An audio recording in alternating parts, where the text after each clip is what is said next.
Now I put the motion to the House. It has been moved that the bill to provide for protection, relief and rehabilitation of rights of transgender persons and their welfare and for matters connected therewith and incidental thereto, the Transgender Person Protection Rights Bill 2018 be passed. All those in favor of it may say aye. Some decades back, Pakistan was practically a conservative country.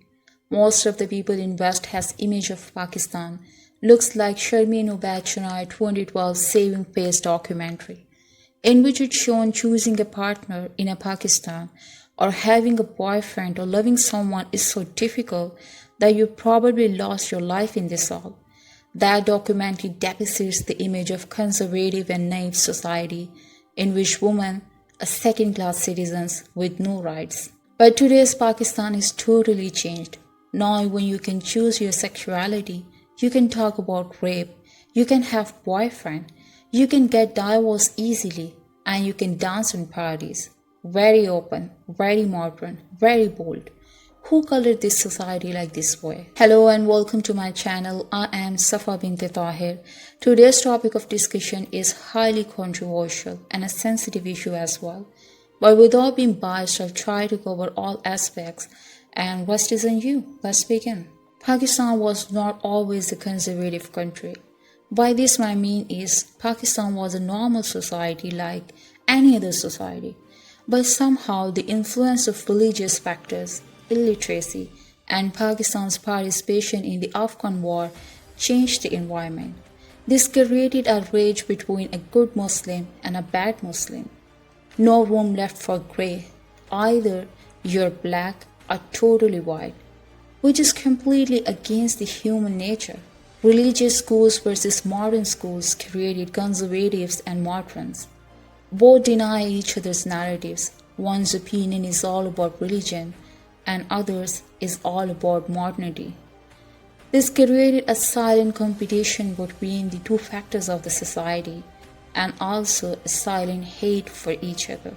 After Afghan-Soviet war, West has created a narrative about Pakistan, and after 9/11, US trained and facilitated Mujahideen become terrorists, and in search of US target, US landed on Afghan land with its ally force NATO, and Pakistan jumped into US side and became the supporter in American war, from which Pakistan suffered badly.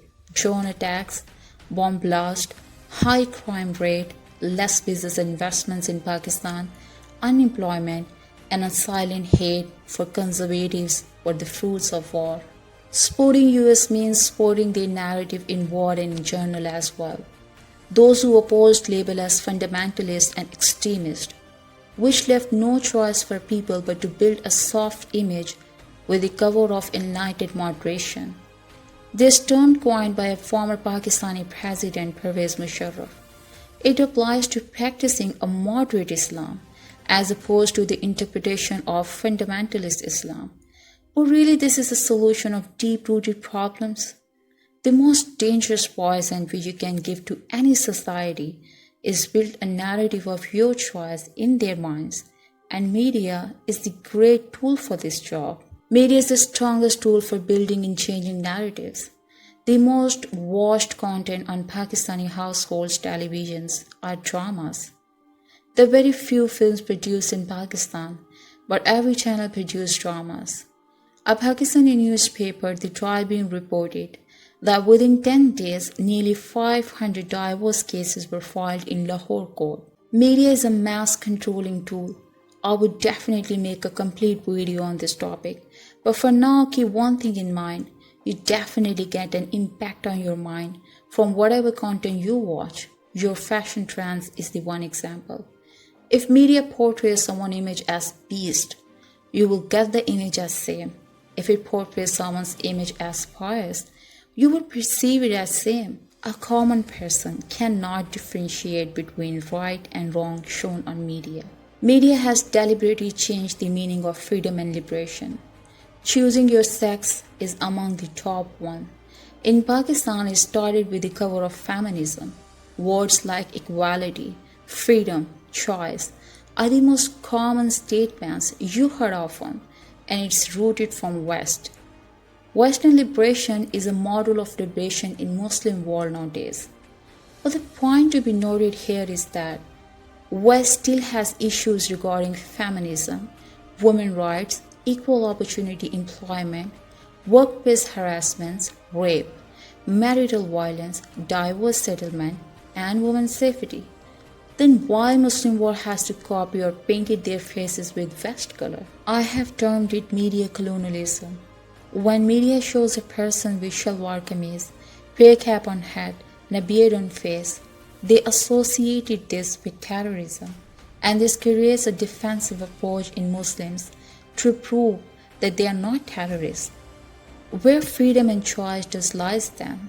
But a man with kippah on head and a man with tattoos on face considered only a shooter and a problematic mind. Where does the fairness go on then? Why a particular religion is pushed to wall? Why it's hard to accept it? Why Muslim societies are coloring themselves in Western color? Why Pakistani society is accepting this all? It's just because of media. Till early 19th century, Islam was a dominant force. After World War II, societies changed, culture changed, practices, rituals, and political system changed. Democracy changed everything. Colonialism changed its style and started dominating societies with different way. First world countries chooses different way to dominate and rule third world and underdeveloped countries. They brought their culture hegemony and language hegemony to third world countries. And on the name of prosperity and development, first world tries to implement their ideology on them. It is the game of narrative and ideologies for complete control on societies. Globalization is the agenda.